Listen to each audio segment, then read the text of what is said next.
Good afternoon. Ayan guys, flex ko lang itong binigay na naman na aking mga kapitbahay dito or mga kapit tindera dito sa palengke.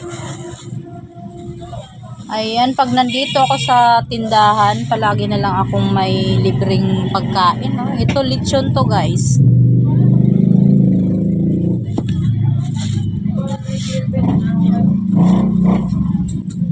Ayan. Sarap naman ng ano natin ito. Mukbang. Ayan, may lechon na naman tayong uulamin guys. Tikim lang daw pero parang ang dami naman yata nitong lechon na to. Hindi na to tikim eh. Ayan, tikman nga natin.